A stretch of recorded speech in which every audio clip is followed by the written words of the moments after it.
que ça puisse agacer les complotistes d'entendre parler d'antisémitisme tous les jours sur les réseaux sociaux. Mais moi, ce que j'ai envie de leur dire à ces complotistes, c'est que nous, on est plus agacés qu'eux de vivre cet antisémitisme que de lire cet antisémitisme.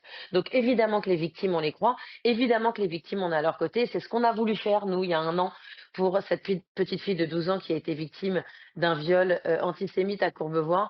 On a voulu lui dire que non seulement on la croyait, mais qu'on était à ses côtés, qu'on la soutenait et qu'on soutenait sa famille, qu'on partageait sa peine et qu'elle pourrait toujours nous trouver sur son chemin de la réparation et son chemin de la combativité. Et c'est ce qu'on fait avec chaque victime d'antisémitisme, c'est ce qu'on a fait. Vous parlez de Nova à Courbevoie, on vous croit. C'est ce qu'on a fait pour dénoncer les violences dont ont été victimes les femmes israéliennes le 7 octobre dernier. Nous, on croit toutes les victimes d'antisémitisme, comme on croit toutes les victimes de racisme. Et en tant que nous vivrons, on est là pour elles, on se battra pour elles.